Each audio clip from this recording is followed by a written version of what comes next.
All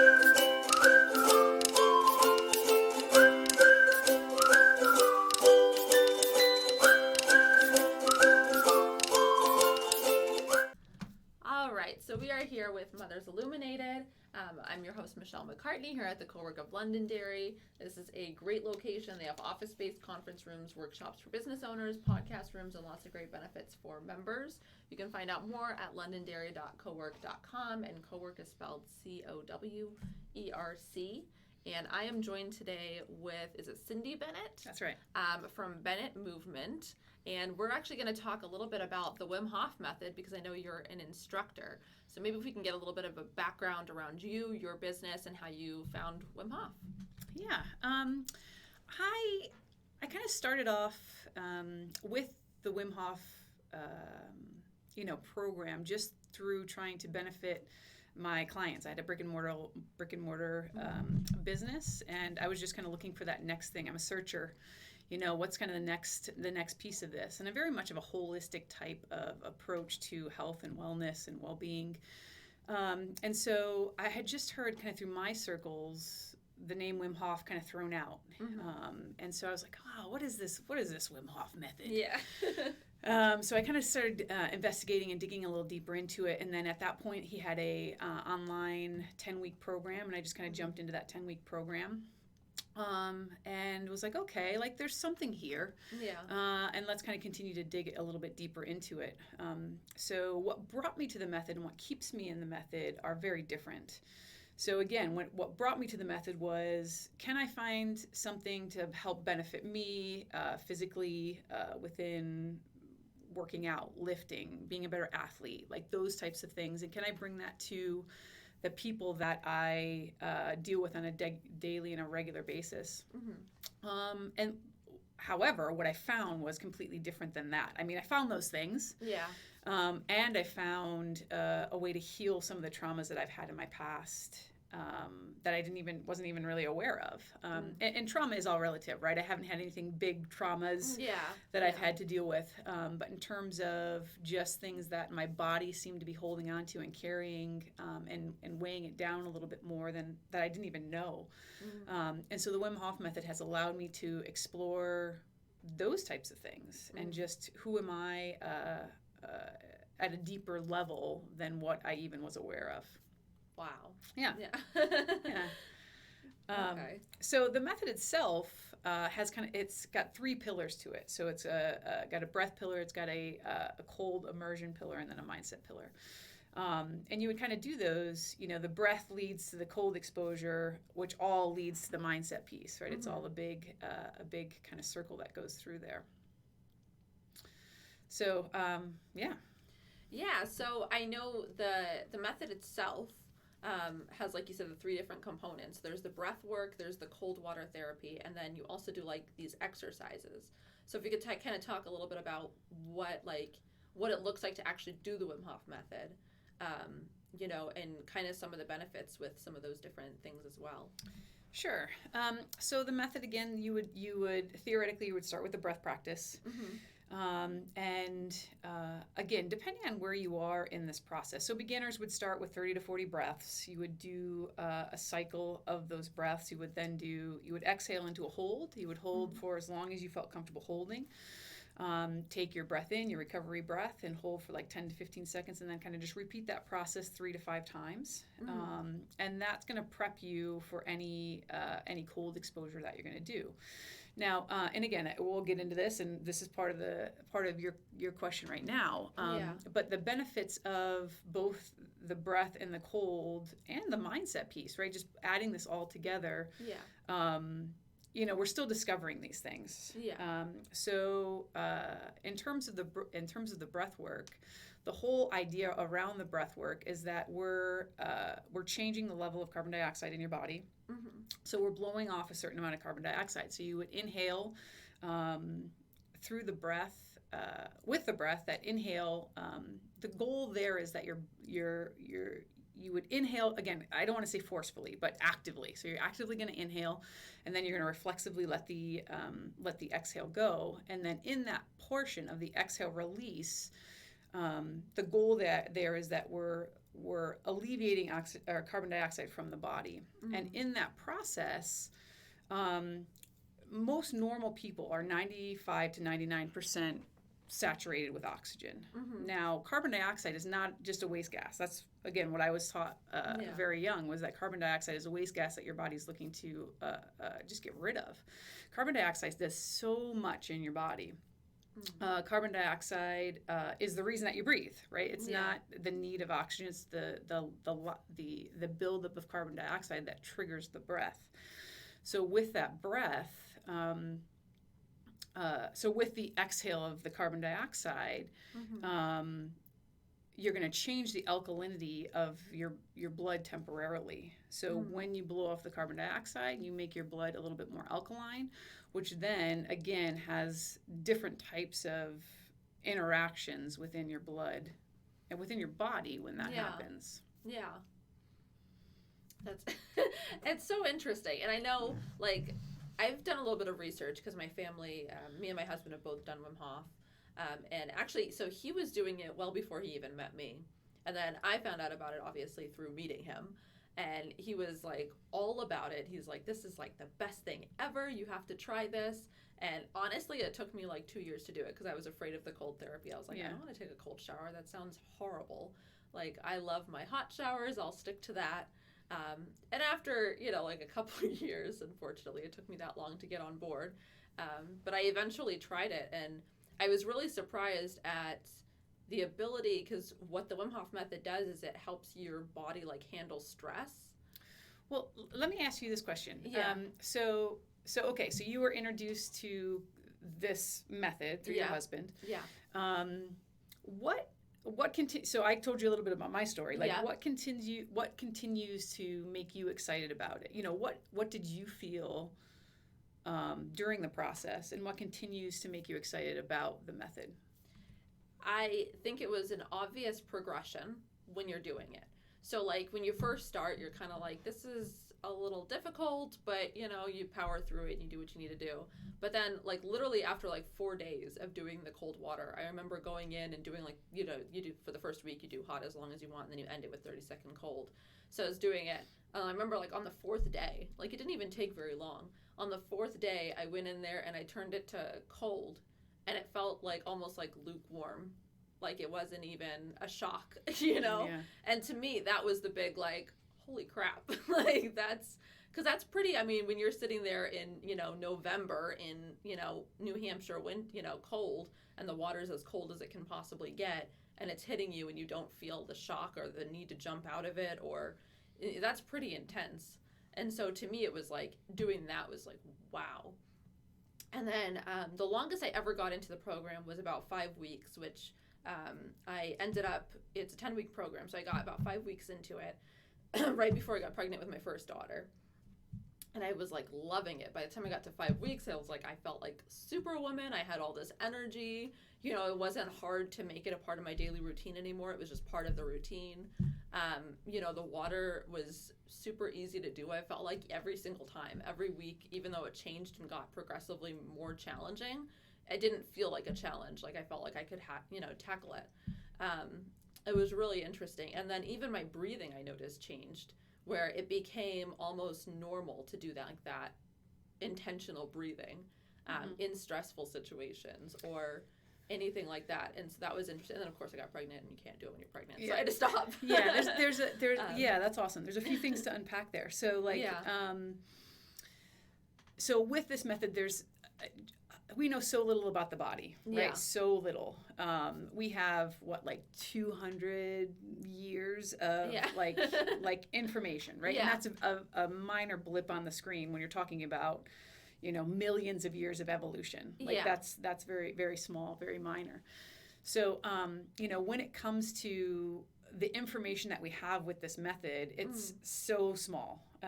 But what I can say is that the name Wim Hof will be, I mean, it is right now, but it will be continued to be in science books and health books and fitness books for as long as, we're alive. Yeah. For sure.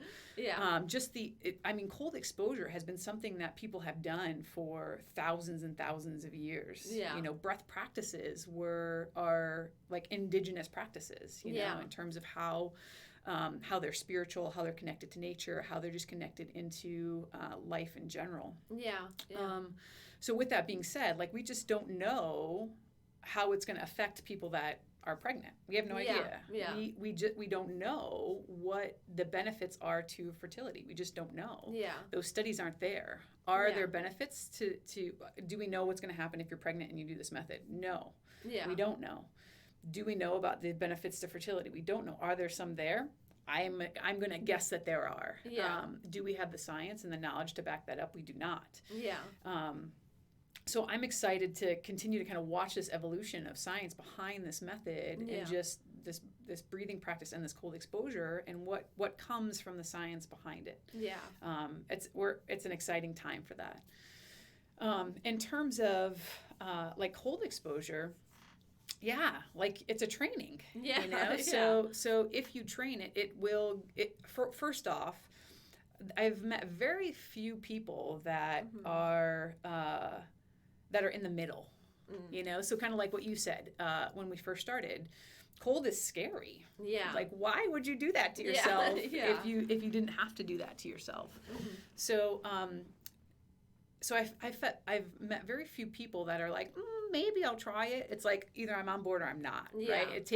And if you're not on board, then again, it takes potentially a while for you to transition to get on board with that. But the benefits of again, cold exposure. So just in terms of where we are right now as a society. So, I always use my parents as an example of just the comfortable lifestyle, and again, living in an environment and in a society where we want we're either under stressed acutely, which is what cold exposure is an acute stressor, or we're overstressed chronically, right? And we're in an environment, a job, some kind of an event that we're always in this high stress environment, right? And if you're in a high stress environment, then you're always running away from a bear, right? Yeah. That's how evolution has happened, right? Yeah. So we would hear that, the communication of the bear in the woods or the mountain lion, and we would get a shot of adrenaline, and then we would have to make some decision. Do we stay and fight? Do we leave? Like what's going to happen right now?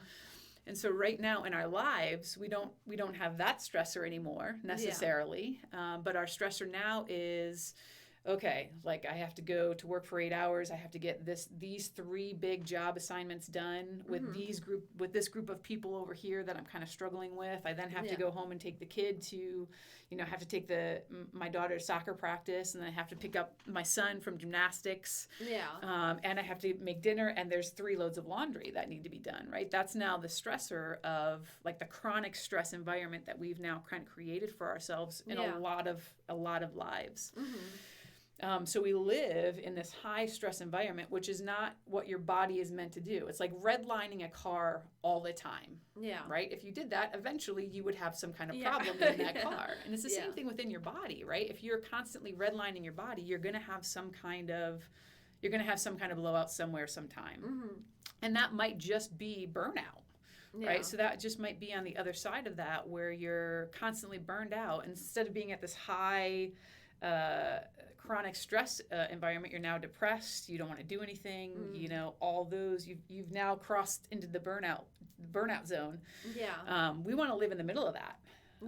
We want to live somewhere where we can access both of those ends, right? And live in that the middle homeostasis ground where your body is just good.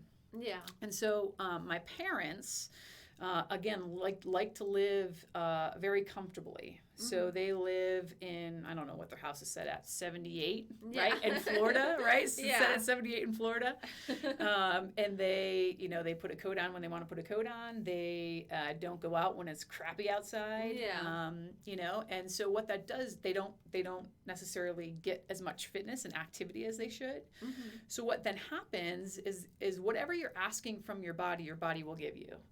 So, and And your body also wants to use as little energy in that process as possible. Your body's naturally lazy, Yeah. right? So Yeah. the least, and again, evolution, right? So how can I use less calories to do X, Y, and Z and be more efficient in that process? Yeah.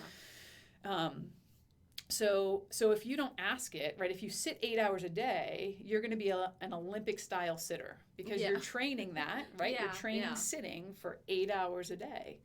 So if you're training your body to be comfortable, then it will lose everything else to allow you to be comfortable because it doesn't have to maintain. So meaning that if you don't get yourself some kind of acute stressor, which is, again, your walk, your morning walk, your cold exposure, it can be heat exposure, it can be anything that's going to make your body breath, right? So the Wim Hof method breath, when you blow off all that carbon dioxide and you have a lack of carbon dioxide in your body, what happens is on that breath hold, the oxygen that is attached to the cells, the red blood cells in your body, then start to integrate back into all the rest of the cells in your body. So it will lower that carbon dioxide in that moment, which means your saturation level is not that 95 to 99% anymore, which means your body has to be more proficient in delivering the oxygen that is in your body.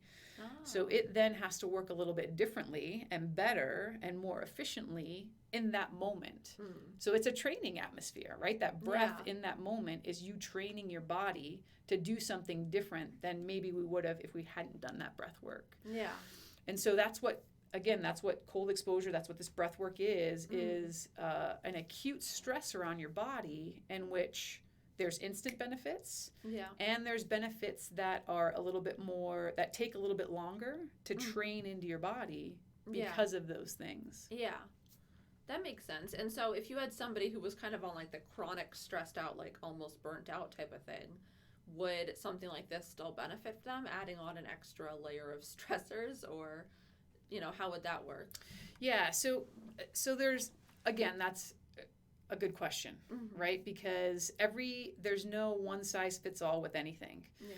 So with a breath practice, with a cold immersion practice, I would not load up a tub with ice, with 200 pounds of ice, fill it a little bit with water, and then throw my dad in there. I wouldn't do that because that's not where his training stimulus needs to be. Yeah. Right. So his training stimulus needs to be at a point where it's maybe I turn the tub on lukewarm and get him in that. And then that's where his training stimulus needs to be. It's just like with anything else. If you're lifting weights, you're not going to put as much as you can on the bar and then expect positive outcomes from that. Right? So if you're dealing with if you're in that kind of burnout phase, or again, you're just starting out, or you're nervous about this, or you have some fears and anxieties around this, again, you start at a very basic level. Yeah. And so you start with again, just turning the tap in your shower to that cool temperature, see how that hits you. Yeah. And then gradually laying on, cooler temperatures, gradually laying on maybe a full exposure, right? Because a cold shower versus a full cold immersion are different. Yeah. You're gonna deal and interact with those things differently. Yeah. So if you're in a burnout position, then I think you should add some of these stressors. If you're dealing with like a sickness, right? So if you have the flu, well then no, we don't want to put you in a cold exposure at that time because your body's already dealing with a pretty significant stressor in your body. Yeah. So if we then try to stress it out even more after that, then that can become a problem. If you are anxious about a test, or anxious about meeting somebody for the first time, or anxious about anything, or have fear about anything, your heart rate's already going to be elevated, and you're already going to have, so doing a Wim Hof breath work might not be the type of breath work that you want to do in that moment, right? These are all tools. Yeah. So the Wim Hof method, that specific type of breath work is a tool. Cold exposure is a tool. There's tons of different types of breath modalities. Yeah. for all sorts of different things. So if we're trying to lessen the heart rate and bring you less anxiety, well, then we don't want to do a fast-paced type of breath work, because that's going to hit your sympathetic state, which again is that fight or flight type state, versus your parasympathetic, which is kind of the rest, digest. So sympathetic fast breath is running from a bear, right? And a slower paced breath work, trying to work on a longer exhale, is more that parasympathetic state. So okay. Yeah, so basically, if you had a tough day at work, maybe coming home and doing that breath work is not a good idea. Maybe doing some slower breaths and kind of calming down. Would you say that somebody who just maybe does like a meditation beforehand would then be able to do the Wim Hof method, or just avoid it altogether? Yeah. So again, I'm not going to say that, right? Yeah. I'm not going to say avoid. I'm not going to say do it, because it's all going to be different for everybody. You got to figure out who you are, so everything is personal. And so if you already have a meditation practice, and you do that prior to the Wim Hof, and it's not bad, right? Play around with it, see what happens. If you come home and you've had a stressful day, maybe the Wim Hof method is just what you need. So it all just depends on who you are and how your body interacts with, and how your mind interacts with the stuff that you're doing. And so if you start to do the Wim Hof method and you seem more jazzed and more more anxious and more crazy, well then maybe that's not the right time to do it, and we try to calm it down, and we try to soothe that breath a little bit more than to heighten it. So again, it's just all about kind of playing around with the method, playing around with different types of breath work, playing around with different, again, acute stressors like cold exposure, like heat, to figure out like, when is this tool used best in my life? That makes sense. And then so if we kind of go back a little bit to, Wim Hof, because he's the one that founded the whole thing. I know in the beginning they were basically saying, you're just, like... crazy man. You're crazy, and, everything that you're doing is just, like, you've got crazy genes that allow you to do this. And then he basically had to prove, like, no, I could train basically anybody to do this. So if we can kind of get, like, a little bit of a backstory on who Wim Hof is, how he founded the method, and even just some of the extraordinary things he's done. I've heard stories, and like climbing Mount Everest in his shorts. I mean, that's like a place where the most experienced, hikers die.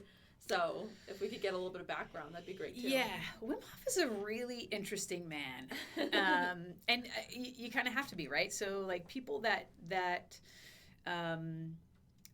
found, that figure out, that have some kind of amazing story, usually are not in the mainstream, right? They don't follow the rules like everybody else, and he does not. And I love him for it. He again, what he has brought to us will continue. We're scratching the surface right now. Like we don't even know. So when he first started, he kind of started it as a coping mechanism, like this idea or cold exposure and kind of this breath work. He started as a tool to help him cope. He had some very early traumas, and his wife ended up committing suicide. And when she committed suicide, it was a very traumatic thing for her. As you can imagine. As you can imagine, it was a very traumatic time in his life. And I don't know how many, I think maybe at that point he had maybe 4 or 5 kids that he was, he's the father of 4 kids now by himself. And he was kind of walking through the woods one day and kind of just saw a pond in the middle of winter and was like, that looks good. Which again is not a normal response to cold exposure. But he kind of jumped in, and again, when you interact with the cold, many things are going to happen, right? So your first interaction with the cold, it's gonna be everything you think it's gonna be. It's gonna be uncomfortable. You're gonna have fear around it. You're gonna have that gasping reflex, right? Your body's gonna kind of gasp. Especially like a full submersion type of thing. It might be a little bit different in like a shower type environment. But in a full submersion, you're going to gasp. Your heart rate's going to elevate. You're going to breathe quickly. Like all those things that you think are going to happen are going to happen. And so you kind of let that response happen, and instantly within that kind of first kind of 30 to 45 seconds, your body's going to shift, and it's going to be like, okay, like this is what it is. We now have to deal with whatever that thing is, and it's actually going to get easier for you. And so you're going to be hit, that first kind of interaction, you're going to be hit with like a boost in energy, a boost in mood, a boost in like those types of things, because again, it's a sympathetic response. Yeah. So again, you have some kind of stressor on your body right now that your body says, okay, we've got to deal with this. Yeah. Like, how do we deal with this? So you're going to have that little shot of adrenaline. You're going to have that neuroepinephrine that kind of comes through the body and produces those good hormones. So norepinephrine is a hormetic, and it's also like a norepinephrine, like a neurological stimulus as well. So you're going to have those hormone type positive effects that happen because of that shot of norepinephrine. You're also going to then have a vascular response, which we'll get to here in a second because I'm off topic. But you're going to have that vascular response. Yeah. And so when Wim experienced this, he was like, oh, I kind of like this. Like, what is this that's happening to me? I kind of like this. And he has always been into martial arts. He's always been into like the meditative yoga practices. He's always been into those things. So he kind of just mishmashed all the information that he knew that made him feel good. And kind of mishmashed that, and that's kind of built into what the Wim Hof method has become. And so when he first started doing this stuff, he was just seen as okay, you're someone special because nobody else can do this. And he did a lot of things in his early years that kind of played into that. So I don't know what the number is now. He's got somewhere between, I don't know, 22 to 25 world records, Guinness World Records that have to do with some kind of cold something, right? Like you mentioned, climbing. I don't know if he's done the whole Mount Everest, but climbing a good amount of Mount Everest in shorts, period. And like a pair of boots. They do Mount Kilimanjaro every year, and that's another piece of it. So not even just the idea of like the cold exposure, but the interaction with elevation changes, right? So they do Kilimanjaro. I don't know how many years they've done it, but every year they try to do it a little bit faster.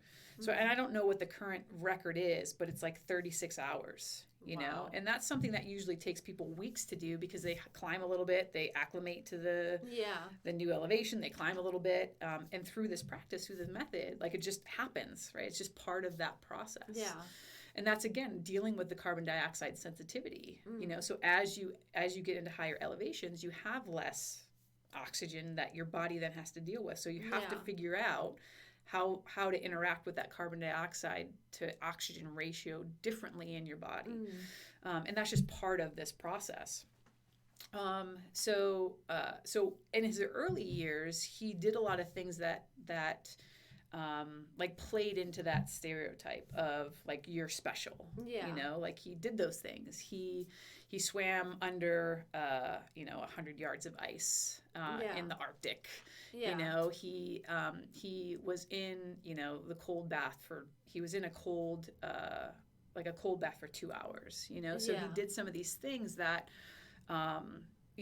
he might even say were like circus-like, right? That just didn't seem like most, again, in quotes, normal people could do these things. So that's kind of how he first started his career. And then once he realized that was kind of the direction it was taking, he was like, you know what, we have to kind of write this course somehow. How do we write this course? And they ended up doing a study where they injected, dead bacteria into a group of people. And so Wim Hof took a group of people. There was like a control group and then like his study group. And so his study group, he took and trained for a couple weeks, and then gave them the tools to be able to use in the lab, right? Yeah. So when they went back and actually did the study, he gave them the tools to be able to do this in the study. Yeah. And so they injected all the people with the dead bacteria, and the people that didn't have the prior training experience and didn't have the tools to be able to deal with that immune response in their body. Yeah. Suffered, right? So they had classic flu symptoms. Yeah. Chills, fever, shaking, all those classic flu symptoms. And the people that did have the tools and had been training the Wim Hof method did not. Their reaction to that stimulus was very, very different. Yeah.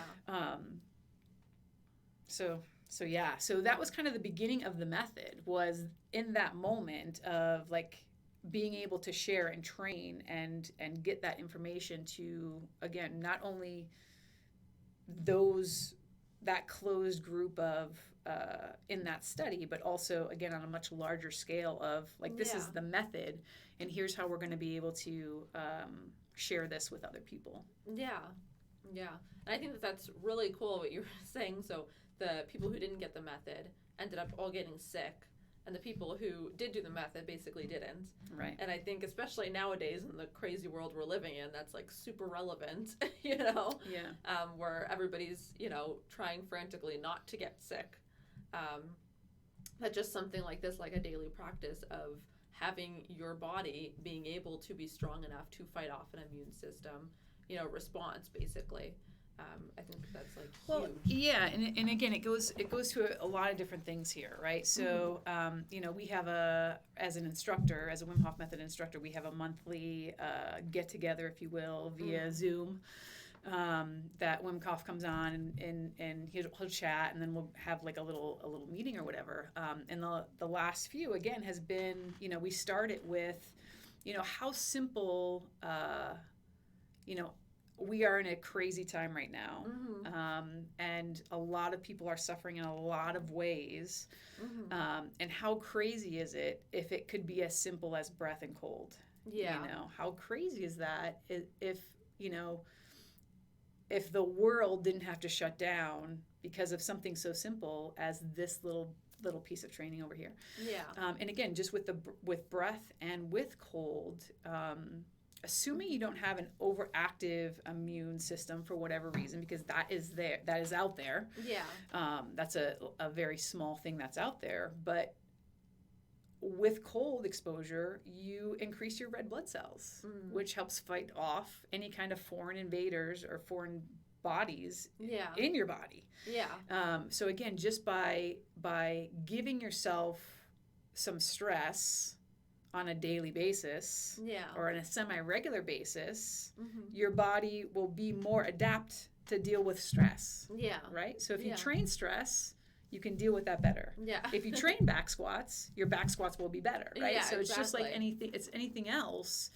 If you train those systems, then those systems are more adapt to be able to do what you're asking them to do. Yeah. No, that makes a lot of sense. And I know I had a thought, and of course now so I've heard like lots of different success stories of people who had all different kinds of ailments. So like I've heard of, people putting MS into remission, and, even like Lyme disease, where somebody had Lyme disease and they did the Wim Hof method and then never suffered again with it. I know obviously like you can't put any sort of guarantees out there because everybody's different. But I just think that's really interesting that even people who have like these autoimmune conditions, because those are autoimmune conditions, are then able to like almost regulate their immune system properly. And even like, hormonal issues too. Like, and that, a lot of that is like infertility. Like you said, we don't have the studies to know, but there's enough stories out there of people doing it that it's like, it's kind of not unreasonable to sit there and see the connections that are being made between what we do know and what's actually happening out there. So there's all that stuff, right? Yeah. I guess I'm going to start. So I'll give you a story about me, and then so like I haven't been sick in I don't know how long. I couldn't even give you a time. What I can tell you is I've been doing this method probably for about 6 years now. I can't remember being sick in that time. Yeah. What I can remember is that there were two instances where I felt something coming on. So like usually my cycle of sickness is like it'll start in the throat. Yeah. And so I'll get a sore throat, and then like after that sore throat, like the runny nose, like the just cold or whatever starts to happen. Yeah.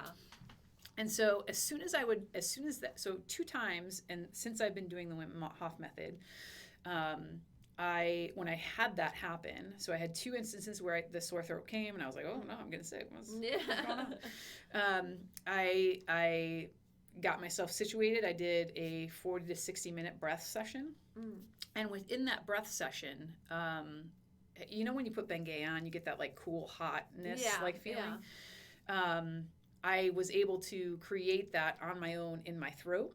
Wow. And sickness no more. Like I was able to like, oh my God, completely, it's crazy. Yeah. It's unbelievable. And now what I will say with that is I completely believe in the method. I completely believe that was going to happen. I think that's also a big part of it, right? Yeah. So whatever your mental connection is to whatever it is, you are correct, right? Yeah. So again, back to my parents. My dad, he had a kidney transplant, and so he's on immune suppressants. And so he is convinced that if he were to get COVID, he would die. Who knows? Like, who knows if that would be indeed the case? But he believes it, so it would probably be true. You know? So, like, I believed I was going to heal myself in the moment. Yeah. So it was able to be true. So if you, so now that's not going to happen on day one, right? Yeah. So if you get sickness on day one and you're like, oh, I'm going to solve it with the Wim Hof method, probably not. Yeah. However, over years and years of practice and connecting in with those systems, like I was able to build a relationship with those systems that I was able to knock it out before it was even a thing. Yeah. Now, again, autoimmune things is your body attacking itself. Yeah. Right. So if we're able to tap into those things, and like rewrite the script a little bit, then your body does better with that. Yeah. So again, it's not a one size fits all. Everybody dealing with Lyme disease, if you do the Wim Hof method for 2 years, that's everybody's situation and circumstances and how they interact with that is going to be very different.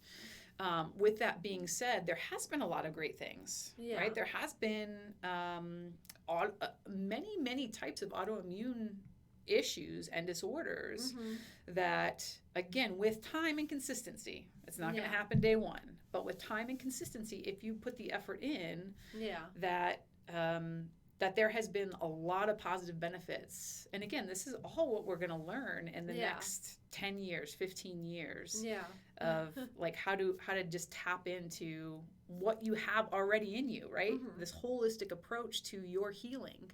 And with it, like like I talked about with the happy stuff, like the happy hormones you get with the cold exposure, happy people usually eat better. They usually go out for a walk. They usually do those things that then just add to the positive things that we know are already going to benefit your body on a daily basis. Yeah.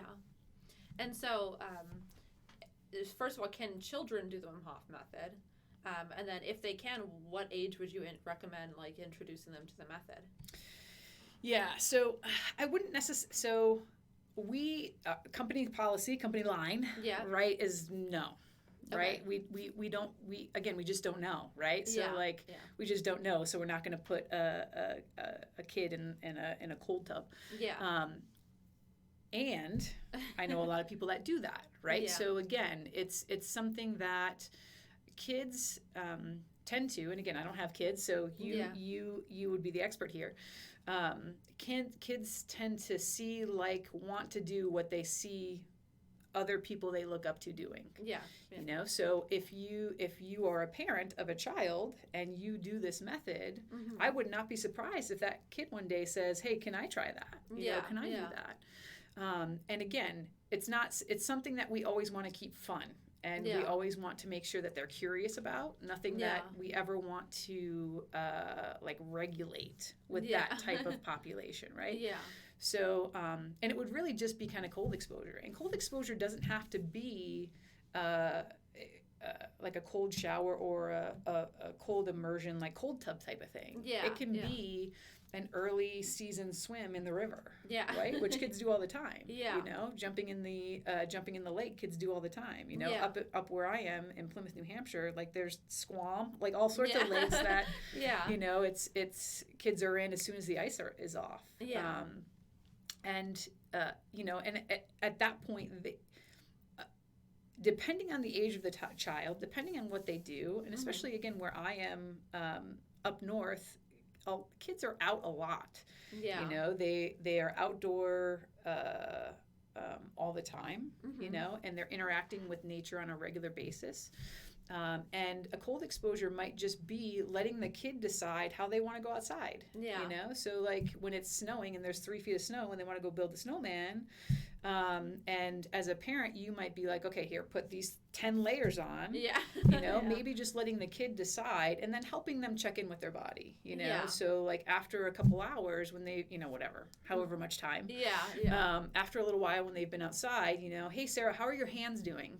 And oh, I'm okay, you know, or like, I'm really cold, right? Yeah. So you don't want it to go past the point of, but allowing them to make some decisions on, okay, like I feel okay without 16 layers. Yeah. And also giving them the power to kind of check in with themselves and kind of how they're feeling, I think are really important things just for life. Yeah, yeah. Because I've also heard of, there's like up in Norway, it's a common practice where they'll let their even like newborns, they just bundle them up, put them in blankets and like a little cartridge and stick them outside even in the winter, and they nap out in the snow basically. Yeah. Like not literally in the snow, but you know, and I'm like, that's just such a great idea. And they sleep better, they have like better brown fat reserves. Yeah. You know, and they're just conditioned from such a young age to be able to handle that. And there's a great new movement that I've been hearing about. It's 1,000 hours outside a year. And so basically you break that down, like I forget exactly how much it is per day, but it's a few hours like every day of just having your kid outside. And if you think about that, it's like, oh, well, that's not bad. Like every kid's outside every day. But, you know, when you're in New Hampshire and there's winter and there's like crummy weather and stuff, that means, you know, still putting your kid outside no matter what the weather is. Well, and there's I'm sorry, just real quick. And there's a common saying too that's, you know, there's no bad weather, just bad choice of clothing. Yeah. You know. Yeah, and I think that that's also a huge thing, right? Is how we interact with the environment can be shaped, right? So at an early age, if you know you're somebody that is like, oh no, we can't go outside because it's raining. Well, why? Like why does that have to? Why does there need to be some kind of limitation around that? Some of the best fun can be outside in puddles in the rain. Yeah, exactly. You know, or out in the mud in the rain. So so yeah, absolutely, I would agree with that. In terms of like let people shape their own environments around that. You know. And again, cold exposure and cold training is something that is, again, thousands and thousands and thousands of years old. And again, that was life, right? Yeah. So 10,000 years ago, again, the interaction with the cold was just part of life. And right now, again, it's been, we're weeding that out, right? So we're creating this comfortable environment for us to be in at all times, and so therefore your body doesn't have to work hard. You know, there's the picture of, and again, I'm probably going to botch this totally, but there's a picture of, you know, like pilgrims that, you know, just landed in Massachusetts or something, with a picture of a native person. And that native person, again, how realistic this is probably not the case. But there's probably some truth to it, and he's in his, you know, loincloth, if you will, and they're like all bundled up. And so there's truth to that. You know, just an idea of, you know, the native people and their interaction and connection with the cold, native people of any country, right, of any place. is going to be very different than, again, those people that came, came from overseas. Yeah. That again had this idea and understanding of a little bit more of a comfortable type of lifestyle. Yeah. Yeah. Does that make sense? Yeah. Yeah. Yeah. No. So being able to train that and being in that and interacting with that on a regular basis makes changes in your body. Your body has to adapt to those things. Yeah. Yeah. We try to still do it a little bit in the house. So I haven't gotten back to the Wim Hof method. I have a 2-month-old, so I'm just recently out of pregnancy. Yeah. Again, and again, it was funny because again, I had just started it again, and then like 3 weeks into it, got pregnant, and I was like, what's happening? Like, one day I'll do this. Like, so I'm like dying to get back into it, and this time I have diastasis recti, so I'm trying to sort through that before I get too much into it. But my husband started doing the 10-week course again, and my 2-year-old like watches him, and now she likes to try to do it with him. So she'll go in and like try to do the stretches with him, and it's funny because it's funny how intuitively they understand how these things make them feel. So this was an interesting situation. So she even goes into likes to do like the breath work with them. So like they'll do the intentional breathing, and she's sitting there. Yeah, that's great. Which is great. And then but there was a day like a couple weeks ago where I was really stressed out. The kids were being butt heads all day, and the house was a mess, and I had work to do, and husband's off at work, so I was like trying to deal with it all myself. So I was really stressed out, and it was obvious that I was stressed out, and my 2-year-old comes over and sits on my lap and looks at me and just goes I was like, you're right. I need to stop and breathe for a second, That's amazing. But it was just funny story. how, like, we never explained to her that, like, hey, you breathe when you need to calm down. She just, like, intuitively knew that makes her feel calmer. Yeah. And that was just so interesting to me that, like, just kids pick up on so much. That is super interesting, and thank you for sharing that story. It also... again, this is my personal feeling on this, right? But like I feel like we everybody's born with what they need. Yeah. Right? And then we train that out of them. Yeah. Right? Yeah. So like everybody when they're unless again, unless there's some kind of genetic thing or some kind of abnormality, your 2-year-old to pick something up will squat to pick that thing up, right?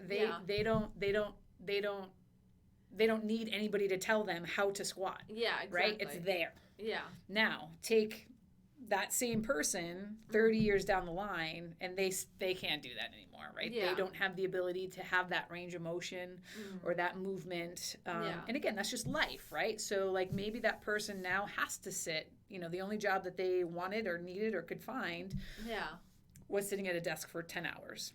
Mm-hmm. And so since they haven't been, if you don't do it, you lose it, right? So your body, again, like I said, is lazy. Yeah. So in order for it to maintain things, you have to ask it to maintain things. Yeah. And so if you want to maintain a full range of motion in your squat, again, this is just what I know. Yeah. So if you want to maintain a full range of motion in your squat, you have to continue to move a full range of motion in your squat. Yeah. So that your body, your nervous system can see those ranges of motion. Yeah.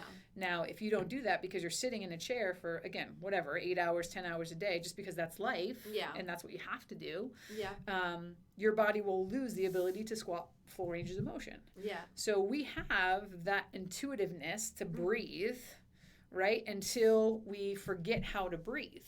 Yeah. Because technique in terms of breath is not the same, right? And people that... are worried about their belly, right? Suck it in and then breathe in their upper chest. Yeah. And so they lose the ability to have a full breath even. Yeah. Right? And when you lose the ability to have the full or, right? Yeah. So many things here. Yeah. You're breathing mostly through your mouth. So that causes problems, right? So your nose is designed and made for breathing. Your mouth is designed and made for eating. Yeah. So if you're a mouth breather, you have so many other things that are now become a problem. Yeah. So and some of this happens by no fault of anybody's, right? It's just like if you're a soccer player at 7 years old, you start playing soccer. Mm-hmm. It's a cardiovascular activity, and so you breathe through your mouth more. And so nobody told you, okay, when you need to breathe through your mouth, but as soon as you don't need to, go back to your nose. Nobody told you that. So it just transitioned into a lifelong mouth breathing practice. And now you're breathing in your upper chest versus the lower lobes of your lungs. You're not using your diaphragm. So your diaphragm is a muscle. And so if you don't use your diaphragm well, then again, just like any muscle you don't use well or don't exercise often, it's not going to be as healthy. You're not going to be able to create pressure, pelvic pressure, right? So your pelvic floor and the pressure that you create through your midsection, and then you have a child, and then you feel like that's the reason why when you sneeze you pee your pants. That's absolutely a part of it. But it also can be better. Like that doesn't have to happen to you. Exactly. That's something that you can heal and you can fix. And again, a big part of that is how are you breathing? You know, are you getting a full 360 degree breath, or did that yoga teacher that, again, nothing against yoga, but did that yoga teacher just say breathe in your belly? And so you've just kind of been breathing into that front part of your body when you should be breathing into that full 360 degree cylinder.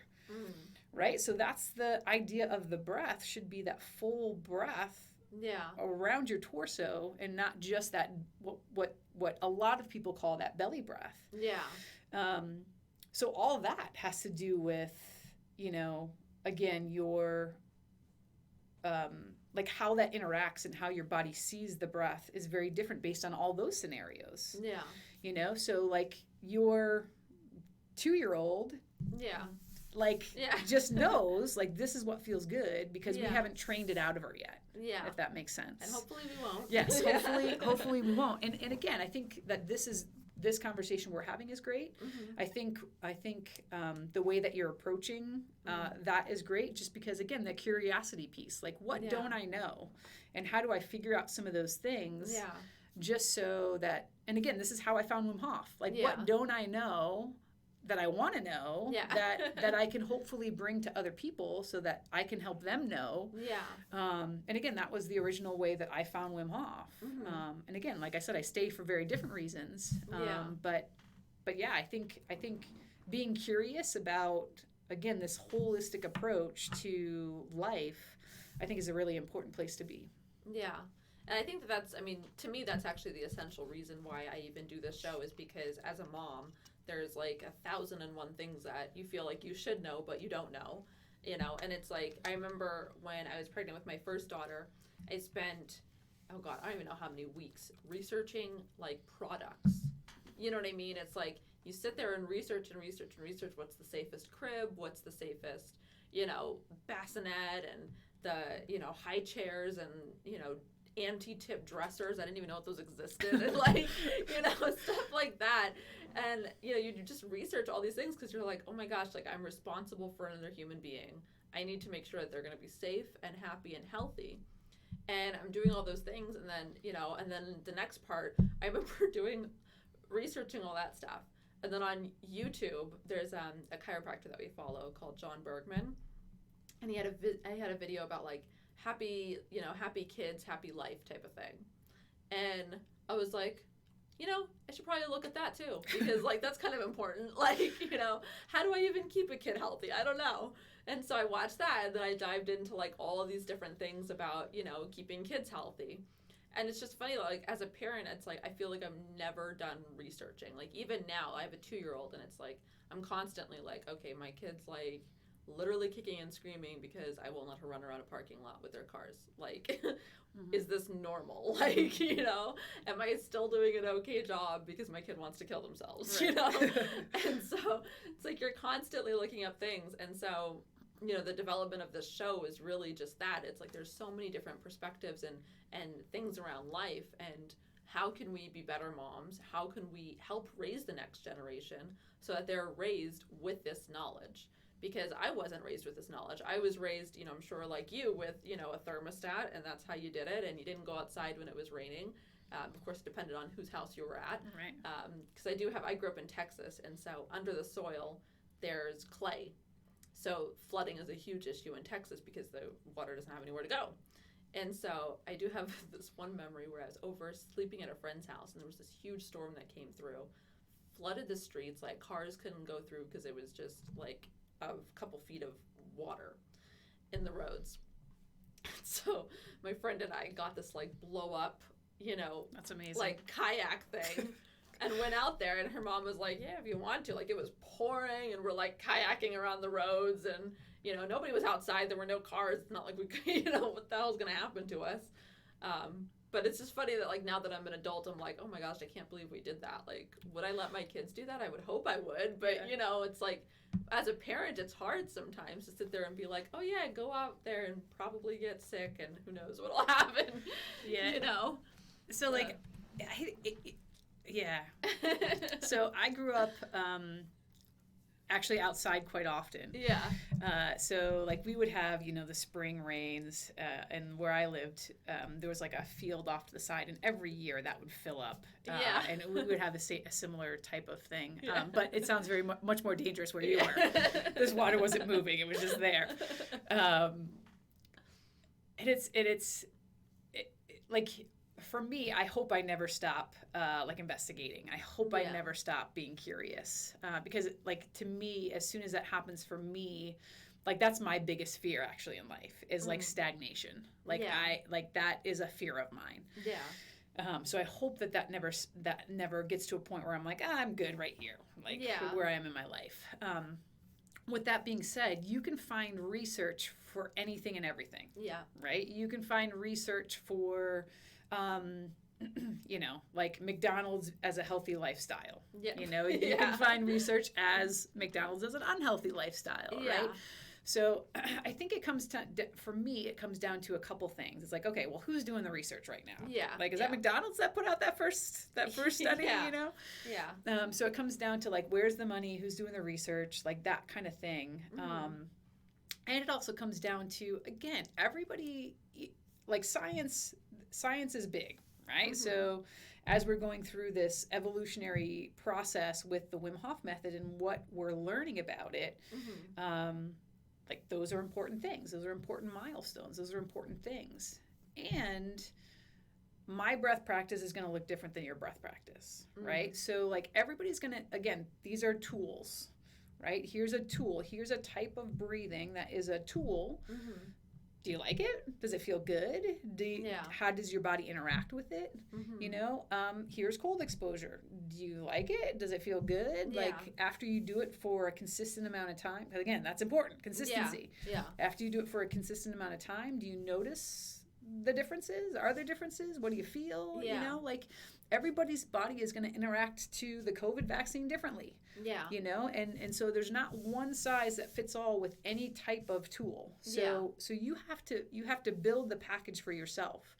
So again, in terms of curiosity, you have to continue to be curious to find the right tools. Yeah. So like if you choose to change your diet and you go to a vegetarian, awesome. Like there's validity to that. Yeah. It's not going to work for everybody. Yeah. But some people do it really well. Yeah. And if you want to go to a keto diet, right? And go high fat, well, it's going to work for some people, and some people it's not going to work for at all. Yeah. So you've got to find the math equation that works best for your body, because it's going to be different for everybody. And the interesting piece is if you go to being a vegetarian or whatever, right? Insert thing here. Yeah. Most of the time, your body's going to feel pretty good for the first couple weeks, the few weeks, month maybe even. And then notice, like, do you feel more tired? Do you feel like, what are some of the things that are coming up that you may not be aware of? Yeah. Because again, like any change to your environment is going to have assuming it's a positive change, right? Yeah. Is going to have some kind of positive effect in your body. Now we need to look at the long term. Like what happens after a month? What happens after 6 months? Yeah. What happens after a year?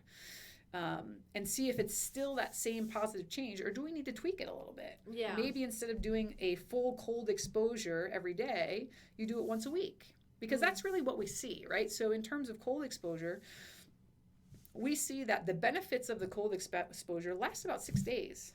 So if you dedicate, and that's meaning a full submersion cold exposure. Okay. So like a cold shower, if you go for, and again, where you start is where you start. There is no judgment there, right? Yeah. Wherever you start is a fantastic place to start. Mm-hmm. So if you do your warm shower, and then at the end of the warm shower, you turn it just a little bit cooler for like 5 seconds, that's a really great place to start. Yeah. That's awesome.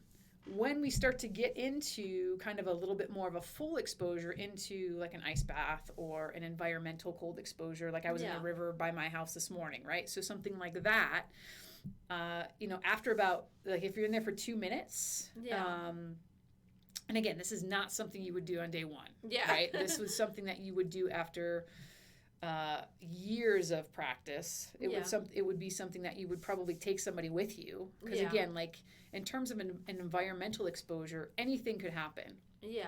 In terms of like if and when you get into this practice a little bit more full-time, big time, when you get out of that water, your hands don't work like they used to. So when you're trying to get socks on, like that's a whole nother game. So so if you do this in an environmental situation or environment, you need to know those things. And those pieces of where the dangers might be. Because again, when we're talking about your kids, at this point in our environment, we have the benefit of things that they don't know, right? So like I have the benefit of knowing things that people starting on day one don't know in terms of this program. So like we know when we're running around a grocery store parking lot that there are some dangers that are there. There are some dangers there. However, you know what? I'll take you to the park over there and you can run around as much as you want for 5 minutes, right? So so same thing in terms of like any kind of method idea in this is you want to jump in the cold shower for 30 seconds. Awesome. You turn it off. You grab a towel. You grab hot tea, whatever you need to manage that. If we're outside in an external environment, cold exposure, we don't have access to those things. Right. So so making sure you know what you don't know are obviously also important in this process. I feel like I was going to answer a question. I'm not sure if I answered it. You definitely did. Don't worry. I'm not sure. No, but I think all that stuff is important to know, especially for someone that might be looking at getting into this. Is exactly that. It's making sure that you're doing it in a safe environment, and in something where maybe there's somebody there with you to help you out. Where in places where maybe you didn't expect for your hands to clam up after the shower. Or whatever. Yeah, absolutely, and totally with like a shower, that's not as big of an issue, right? So, again, I think we talked about this prior, just kind of starting was just like how do you integrate? How do you start? Like what do you do? And in terms of the breath work, the goal would be that you would do the breath work prior to the cold exposure. So in terms of the breath work, it's a prep for the cold exposure. Like a piece of the breath work helps fight off pain. Cold exposure can be painful, right? So again, if we are able to kind of integrate some of that breath work in prior to the cold exposure, that will help make it easier. Is it going to be easy? Not at all. Especially when you're first starting out. It's not going to be an easy thing for you. But we can make it easier, right? And that's one of the ways that we can do that. And so in terms of if and when you're ready to start this process, you can go online. So Wim Hof, I think it's wimhofmethod.com. You just Google Wim Hof and his website will come up. He does it online, as you've mentioned. He does it online. I think it's a little bit different than the 10-week at this point. So there's the two different programs. There's the classic one, which is like the 10-week classic program. And then he has a fundamentals one, which I think is still 10 weeks, but it's different. Like they have like the yoga instructor doing the yoga portion. Yeah, it's bigger. And it's broken down into like different video sections that you kind of have to follow and stuff like that. So it is different. Personally, I actually prefer the original 10-week course to it, but yeah, they're both on there. And I think also the last thing I had seen was that he made the whole program like 50% off or something for the rest of, like it's cheaper now than it used to be. Yeah, I believe because of COVID. Yeah, I believe that. Yeah. I remember that going around. I don't know if there was a time frame to it. But if there wasn't, I would believe that. They're really good about that. And I think again, one of the biggest one of the coolest thing about being part of this organization is the idea and the fact that they are so much about sharing this information and wanting to affect as many people as possible in what they do, because they believe in it so much. And so they do things like that, right? The 50% off for till 2022 or whatever, whatever it is. And that's one of the really great things that I like about the organization is just their desire to share this. And from my experience, has been such a wonderful addition to my life in so many different ways. So that's a pretty cool thing. Yeah. And then, so I know one of the things that comes up, and my husband regularly gets annoyed with it, is he's always trying to figure out how to do the breath properly.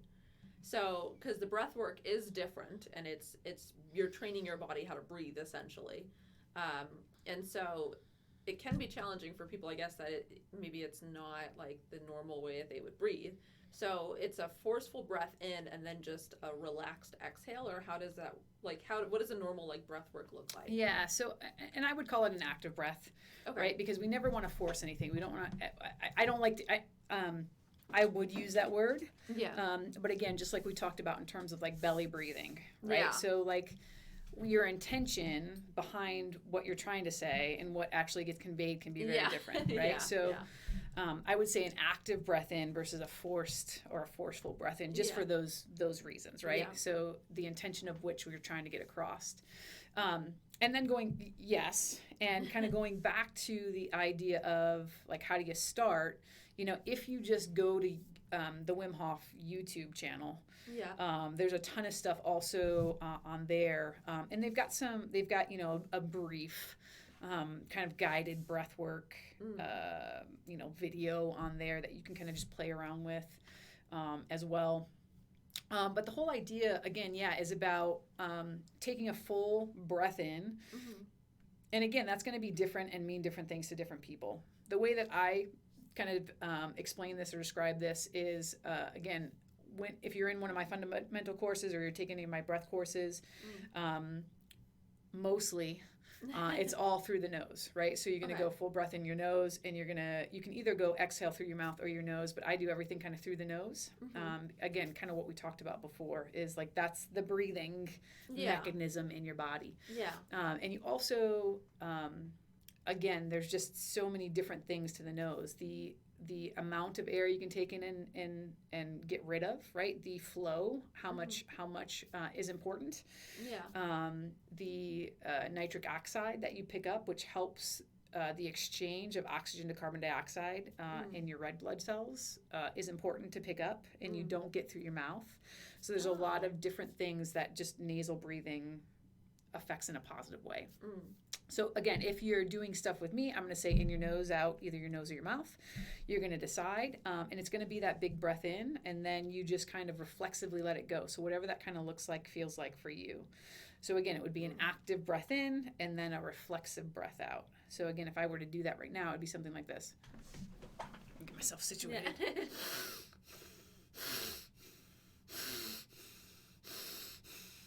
So it's just actively pulling it in, and then whatever that reflexive is out. Now, when you do it again, the idea in which I want to convey to you, or the people that I interact with, is the technique of the breath, right? So it's not a shoulder breath. It's not a short top of your lung type breath. I want you to pull in. I want you to use that diaphragm. I want you to get as much air as you can in, and then actively reflexive let that go. And again, within the method, you would do that 30 to 40 times. And then in that process, again, if anybody's kind of listening to this, then again, there's some safety stuff we got to talk about, right? So in terms of what you're going to feel at the most extremes, you're going to have what I call is a reset. And a reset is you're going to pass out.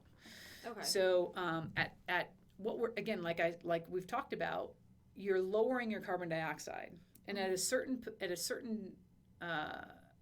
place with that carbon dioxide, your body will shut down and then take over again. Yeah.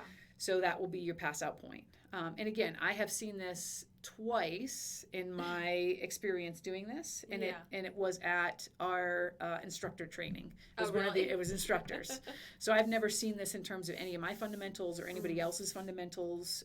It's not a place that people normally go unless you're trying to really kind of push the edges. Yeah. And again, people when they start don't really try to push the edges, right? Yeah. You're learning about it, right? Yeah, You're learning yeah. about the breath, you're learning about the cold. You're not going to push to extremes in Yeah. my experience. Yeah.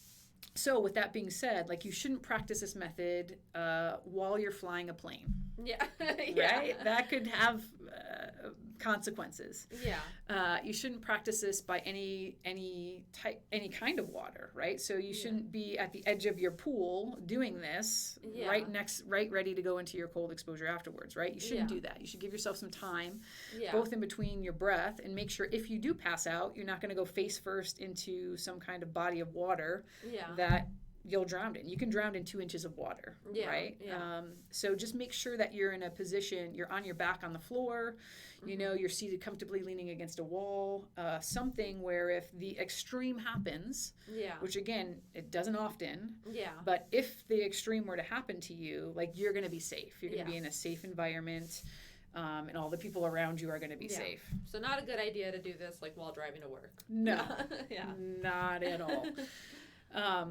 So that's number one. Number two is, again, because we're lowering the carbon dioxide, things are going to happen in your body, right? So you might get like a tingling in your hands, feet, or your face.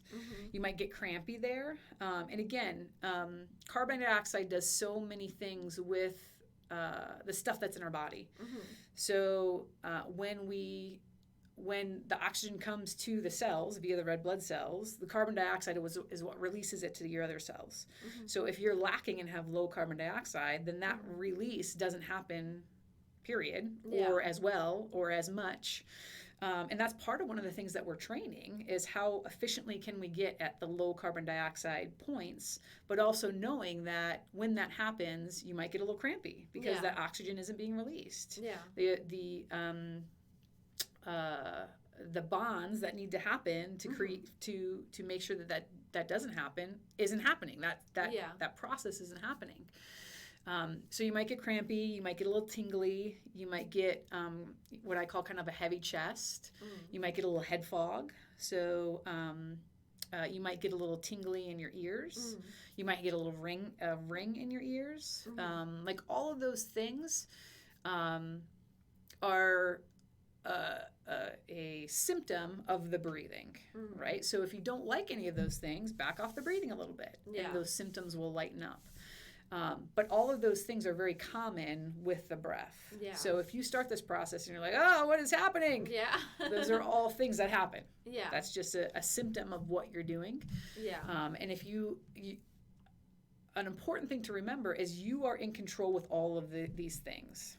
So if you end up going to a fundamentals, which I would strongly suggest you find a certified instructor and go to a Wim Hof event, and if they're leading you through something that you're not quite ready for, that's okay. Like in terms of you setting your boundaries. You know, so if you're in a breath practice and you don't like something, set your boundaries, right? Back off the breath and be, it's important to be comfortable with being uncomfortable. It's important to push yourself past the comfortable place that we're trying to get you some of that acute stressors in your body. And it's okay to be on this journey for 6 months to a year. Right? It doesn't all need to happen on day one. So I think that those are important things to remember through this process. So when you're doing this breath practice, and you get into round number 3 and your hands look like T-Rex hands, again, know that is something that happens, and also know that when you back off the breath, like that will they'll release. It'll dissipate those symptoms. Okay, and then so I know when I was just kind of watching you doing your breath, it was kind of a faster pace. Is that faster pace something that has to happen, or can the breath work be more relaxed, or would that not be considered what Wim Hof is trying to do? So a little bit. So again, the Wim Hof practice itself is a little bit of faster paced breath, right? Because you're actively pulling in, reflexively letting it go. Again, that's just going to take less time. Yeah. So if I were to go a little bit slower, again, that might work for me, but that again probably wouldn't fall under the category of the Wim Hof breath practice piece, right? So within the Wim Hof breath practice piece, it's a little bit faster. Yeah. Yeah. Okay. Yeah, because that's, I think, where some of the confusion was, because we had heard from some people that are like, oh yeah, it's like almost like hyperventilating, like you go in quickly, release, go in quickly, release. And then other people were, you know, and when I say other people, I'm talking about like different videos or whatever that we've seen on YouTube that were like how to do the Wim Hof, you know. That great Google search. Yeah. And, you know, and then some of them were like, oh no, you do a relaxed breathing, you know. And so we were always a little confused about that. But we did have some difficulty, at least my husband, especially the faster paced breathing. It almost like would get him very anxious and like irritable.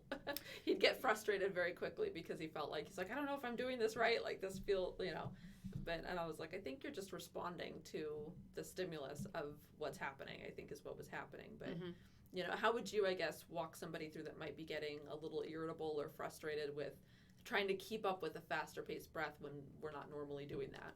Yeah. So a few things there. So again, tools, right? Yeah. Everything is a tool. Yeah. So in terms of like your husband's experience, I kind of briefly, we talked about this a little bit earlier, just in terms of your sympathetic and parasympathetic state, right? You're raising your heart rate, right? You're creating an environment in your body that is a stressful environment. Yeah. So, so those are the things that are going to happen, right? You're going to have an elevated heart rate. You might get a little bit anxious. And that's also another really great thing to mention is when you're doing this, like you may have an emotional release. You may connect and tap into some stuff that you're holding deep in the cells in your body. Yeah. And you might connect in with those, and you might have an emotional release. You might connect in with some emotional stuff. You might need to be aware of your history, right? So if you're a person that has a history of like an anxiety attacks, or if you hyperventilate on a regular basis and that creates more anxiety for you, like if that's part of your anxiety package, well, this simulates that. Yeah. Right? So if you're simulating something that is traumatic for you, it may become traumatic for you. Yeah. You know, so you need to be aware of that. You know, sometimes veterans, you know, that have, I get this wrong all the time. The PTSD. Yes, that. Like you're going to tap into some of that stuff. Yeah. You know, and if you're not aware that could happen, it's going to catch you, it's going to surprise you. It's going to catch you off guard. And B, if you don't have, again, ways to help deal with that when it does come up, that's also going to become a problem, right? So if you have anxiety already and then you simulate and you cause your own anxiety, then that's going to throw you potentially into one of those attacks that is going to cause a problem for you. So again, knowing your history, knowing what you're getting into, I think is super important, just so you can, again, navigate the waters as some of those things start to come up. Yeah. And do you have any sort of tools, like if you were to do a fundamental and somebody was, you know, obviously showing those signs and kind of getting to that point, what would you recommend for them? Yeah, absolutely, we would slow them down at that point. Yeah. So again, in terms of what the parameters around what this breath work is are very loose. Yeah. Right? So the idea is it's a little bit of a quicker breath in, right? Because it's active. You're pulling that breath in. It's a little bit, you know, and again, you just reflexively let that go. However, if I have somebody who is showing like is about to like blow up, right? Then we're absolutely I'm gonna stop them. Yeah. I'm going to try to get them under control first, and then we're going to slow that breath way down. Yeah. Or I might tell them to, again, just concentrate on a really long exhale. So like we talked about before, quicker breath is sympathetic, right? And gets your body ready to fight and ready to go and elevates everything. And that might not be what you need in that moment, right? In that moment, it might be, okay, we need to calm you down. Yeah. because like your heart rate is at 130 and you're just sitting there. Like that's a problem. Yeah. So, yeah, at that point, I would completely slow them down. And if anybody's starting this method and they're experiencing some of those things, yeah, slow it down, totally. Yeah. Is that something that the Wim Hof method would help them like work through over time, that they'd eventually build up to that? Or would you just say that, I mean, until they get that worked out, they really shouldn't do that kind of more intense breath work? So both of those things, right? So again, continue to be curious about that, right? So how can continuing to explore, like what are you, a lot of times in those experiences, people are not exploring the cause and the reason for that reaction, right? Or they just haven't dealt with it yet, right? Maybe they know the cause and reason for that reaction, but need some help kind of sorting through some of those things. And in that case, find some help, find some help to help you sort through some of those things that might be causing that anxiety or that you may have dealt with trauma in your life. Maybe you find some outside help with some of those things. And this method will absolutely, in my experience, for myself, in my own life, has brought to light some of those things that I didn't even know were there or that were causing some of those. Again, trauma is a strong word. But we're causing some of those blockages in my body that I just didn't even know about. And so I was able to kind of bubble some of those to the surface and really be able to then be like, okay, well, what is this? Like, what is going on right now? And how can I interact with that information that I'm finding in a little bit of a different way, or solves or works through some of these traumas or some of these anxieties or relationships, right, that have created some of this negativeness in my body. Yeah. And that was one of the things that I was going to actually ask you about, because I know you had mentioned that the Wim Hof method had helped you through some of your traumas. And if you don't mind, talking about it, obviously you don't have to get into super details or anything, but if they're like, did the Wim Hof method itself help you with those traumas, or did it help make you aware of the traumas where you were then able to find help elsewhere? I mean, how was that journey for you? Yeah, I think both of those things. And I can give you I'm gonna stick with the safe version here. Yeah. So when I went through my instructor training, we had 2 live events where we had to go someplace, right? So the first event was like a long weekend course, and then the second event was I think like 10 days or something like that for the second course.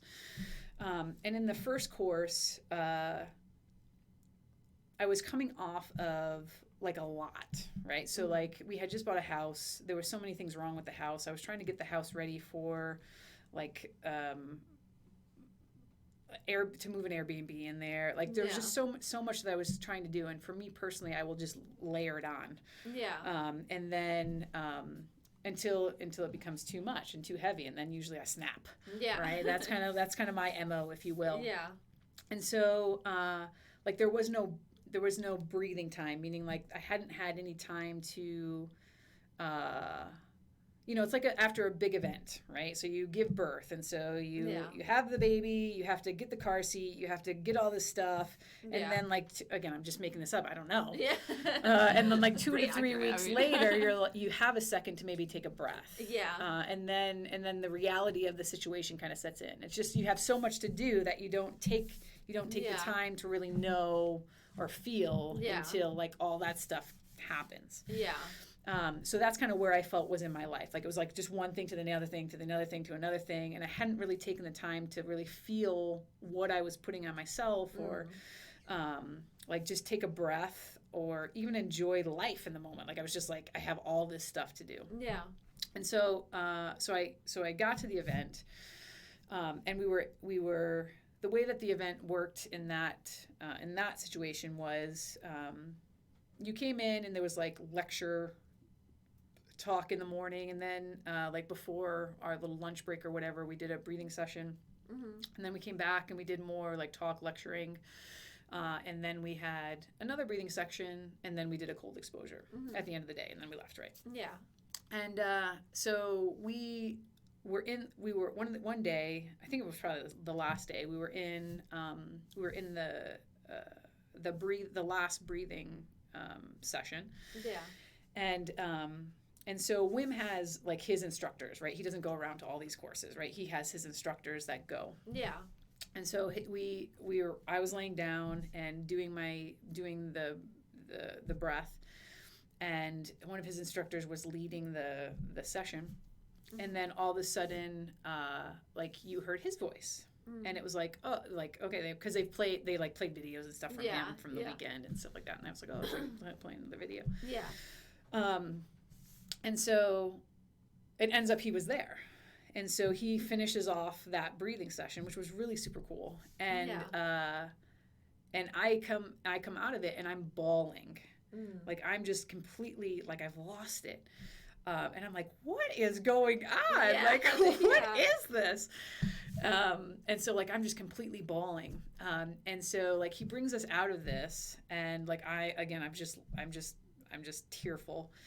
And like he's doing his little spiel up in the front, and like I'm like battling between like trying to get myself under control and just letting it happen. Yeah. Because like I wanted, like, what is this? Like Yeah. I want to try to explore like what this is. Yeah.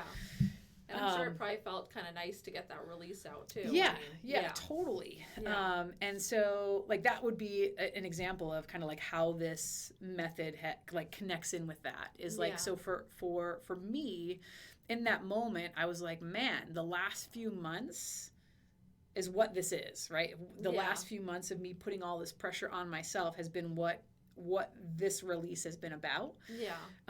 And I hadn't even realized like I had been doing this to myself, you know? And so like I at this point can tell, like when I get myself into that kind of feeling, at this point I can feel it coming, right? And now I've learned from that experience like what to do, what not to do, or if I've gotten myself into this place, like how do I manage that a little bit more? Yeah. You know, and that might be, okay, these 6 things I have on my list, what can I take away from that list? Yeah. Because this thing of 6 things on my list is too much right now. So what can I cut? Yeah. You know, so I now have the ability to know it's coming before it's too late, as in, and not that was too late, that event, because it's also a really great environment. That type of environment is also a really great opportunity and space to have that happen, because everybody that was in that room has been in the same place, you know, and it was a whole bunch of people kind of holding space for me, with that idea of like, oh yeah, I've been there, I know what you're going through, so it was really great. So that's kind of what I mean in terms of like the Wim Hof method has helped me heal. So it has given me the opportunity to see things before they happen, just because I didn't see that one coming, and then now I do, right? So not only did it help me with that release in that moment of that piece and helping just release some of the anxieties and the stuff that I was holding on to, it also gave me the opportunity to see when it's coming down the line. Yeah. And I think that would be a huge benefit to a lot of people, because I think a lot of people hold on to, you know, those types of traumas, or, you know, especially moms, because, you know, you're constantly taking care of everybody else. And so that's like one of the big things is, you know, self-care in moms groups, and anybody who knows a mom knows that like self-care is needed, because that's absolutely true. It's like you're constantly taking care of everybody else, that sometimes your own needs get neglected for a while, before finally you just like blow up and you know, you're like, oh my gosh, I need time, you know. And I think that so totally, absolutely validate that mom group 100%. And just right now where we are, again, right now in our current environment in the world, like people that just take care of other people in general, you know, like the now parent who now has to take care of their parents, right, like that group, or just the child that now has to take care of the parents, or just healthcare workers in general. Like we've asked a lot of healthcare workers, and again, being able to provide them with tools to be able to take care of themselves, because again, then they're gonna hit that one of two things are gonna happen, right? So they're either going to blow up, right, and then that'll be their release, and then they'll be able to kind of heal a little bit from that, or they're going to hit burnout, and then that comes with its own set of problems after that. Yeah, exactly. Yeah. Yeah. So, I mean, we've obviously hit on a lot of great topics here. I know we were talking a little bit about doing a breathing session, but we're already hitting 2 hours. Wow. So, yeah. That was fun. I know these things like zoom by, and then I always forget to do the sponsors. So I'm gonna do those right now. We'll get into those. So we are sponsored by Elated Canine Training and Pet Services, LLC. They're here for your family pets needs. We work with all ages and breeds. We run day training in our home while you're at work, private lessons at your home, group lessons, and a few other tailor-made services. Please contact Jocelyn at 603-479-7253 or on our website at elatedcanine.com for more information. We can't wait to help both you and your pup find the happy, healthy relationship you're searching for. I have a couple more. So we also have clinical hypnotherapist Kaja Weglars. She offers personalized hypnotherapy programs designed specifically for you with your unique goals in mind. Release low vibration emotions from the past, overcome childhood traumas, and create a life you love. Become a better mom, wife, and individual, and find your inner bliss through true self-love. Leave the past behind, overcome negative self-talk and unwanted habits, and become empowered. You can reach her at facebook.com/Kaja Weglars Hypnotherapy, and that's spelled KASIAWEGLARZ Hypnotherapy, or you can give her a call at 603-254-6716. And last but not least, we are also sponsored by Allison Driscoll. Driven by community values and a passion for sustainability, Allison utilizes a holistic approach to make your home sale or purchase in New Hampshire a smooth and enjoyable process. Allison is a green designated realtor with Keller Williams Realty Metropolitan with a broad knowledge base to help buyers and sellers of traditional single-family homes to rural homesteads and investment properties. You can find more information at allisondriscoll.kw.com or reach out to her at allisondriscoll@kw.com or 603-553-9932. So thank you so much, Cindy, for being on the show. Did you have anything else that you wanted to? I mean, I think we talked. People know. I think we talked a lot about a lot. Yeah. I think again in a process like this, it's exploring little pieces of what makes you feel good, like in terms of the breath, in terms of the cold exposure, and then it's a desire for curiosity, right? Yeah. Continue to learn. Like there's nothing I can say in the last 2 hours that's gonna cover everything. So yeah. I know that's the problem with these shows is we always have people on and most of them go to about 2 hours because that's when I'm like, okay, we're getting to 2 hours now. But it's like the conversations, they go so naturally because they're interesting topics and there's a lot that goes into them. And so, a lot of times by the end of the 2 hours, it's like I could keep going. Yeah, but, for sure. And what I would say is, again, check out, Wim Hof, like his website. Yeah. There's a ton of science there. So if you just go up to the science section, scroll down, there's a ton of what's been done. Yeah. Right. The science that has been done is there. There's always science in the works. Yeah. So go check out that. Find yourself, if this is something that you're really interested in, find yourself a fundamentals program. And you can do that through his website too. You can just go to, I don't know, there's like with instructors, and then you can pull up fundamentals, type in your area code, and it'll pull up anything that's around you. Yeah. So if you have an interest, find somebody that knows more than you do. Yeah. And pick their brain. Yeah, and so you're an instructor, and I know you do. I know you're not doing anything anytime soon for the fundamentals workshops, but you do them occasionally. Yeah. And then if you can talk a little bit about your business, because you own Bennett Movement, so just kind of your business, what that's about, and how people can find you. Yeah, so you can find me online. So Bennett-movement.com is the website. You can find me on Instagram at Bennett Movement, Facebook Bennett Movement. Yeah. So I do strength and conditioning. I also do mobility, making sure your body works nice. Yeah. I do breath and cold exposure. I don't have, like you mentioned, I don't have any fundamentals set for just yet. I'm riding my bike across the country.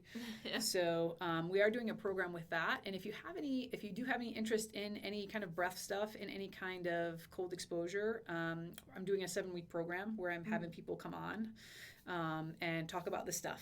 So that's cool.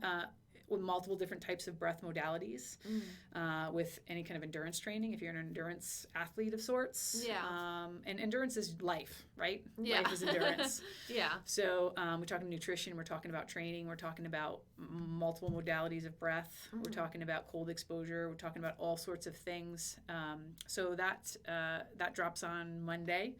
So if anybody has an interest in checking out that's cool. But I will be, like I said, mentioned, riding my bike across the country May through mid-June. And so I'll do a couple Wim Hofs while I'm away, but that's not local. Yeah. So when I come back, we'll schedule some at that point and get some through the summer and in the fall. Yeah. It's really great. I was going to say, we'll have to keep an eye on that too, because we've done a couple of the fundamentals with a different instructor. Yeah.